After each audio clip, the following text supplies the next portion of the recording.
Hi, Veena's magic കിച്ചണിലേക്ക് ഏവർക്കും സ്വാഗതം. ഇന്ന് ഞാനൊരു പാവയ്ക്ക മോരുകറിയാണ് തയ്യാറാക്കാൻ പോകുന്നത്. അതിനായിട്ട് ഒരു ചീനച്ചട്ടി അടുപ്പിൽ വെച്ച് ചൂടാകുമ്പോൾ ആവശ്യത്തിന് വെളിച്ചെണ്ണ ഒഴിച്ചു കൊടുക്കുക. വെളിച്ചെണ്ണയെല്ലാം നന്നായിട്ട് ചൂടായി വരുമ്പോൾ നമ്മളതിലേക്ക് ഒരു സ്പൂൺ കടുകും 1/2 ടീസ്പൂൺ ഉലുവയും ചേർത്ത് കൊടുക്കണം.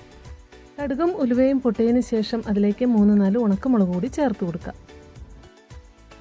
ഇതിലേക്ക് നമ്മൾ അരിഞ്ഞു വെച്ചിരിക്കുന്ന പാവയ്ക്ക ചെറിയ കനം കുറച്ചിട്ടാണ് ഞാൻ അരിഞ്ഞിരിക്കുന്നത്. ഇത് ചേർത്ത് നമുക്ക് വഴറ്റി കൊടുക്കാം.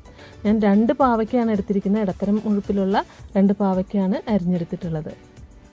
ഇതിലേക്ക് ഒരു 3-4 പച്ചമുളക് കൂടി നടുക പിളർന്ന് നമുക്ക് ഇട്ട് കൊടുക്കാം. കുറച്ച് കറിവേപ്പിലയും കൂടി ചേർത്തിട്ടുണ്ട്. ഇതുകൂടി ചേർത്ത് നമുക്ക് നന്നായിട്ട് ഇളക്കി കൊടുക്കാം. ആവശ്യത്തിന് ഉപ്പ് കൂടി ചേർക്കാം.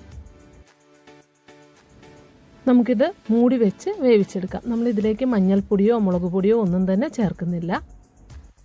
നമ്മളിപ്പോൾ അടച്ചു വെച്ചിട്ട് ഒരു 5 മിനിറ്റ് ആയിട്ടുണ്ട്. നമുക്കൊന്നുകൂടി ഒന്ന് ഇളക്കി കൊടുക്കാം.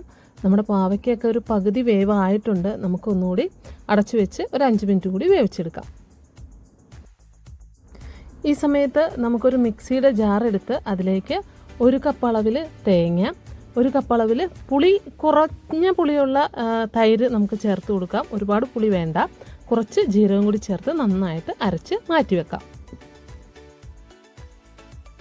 ഇപ്പം നമ്മുടെ പാവയ്ക്കൊക്കെ നന്നായിട്ട് വെന്ത് വന്നിട്ടുണ്ട്. നമുക്ക് നന്നായിട്ട് നോക്കിയാൽ അറിയാൻ പറ്റും. നല്ലോണം പാവയ്ക്കൊക്കെ വെന്ത് വന്നിട്ടുണ്ട്. ഇതിലേക്ക് നമ്മൾ അരച്ച് വെച്ചിരിക്കുന്ന തേങ്ങയുടെ അരപ്പ് ചേർത്ത് കൊടുക്കാം.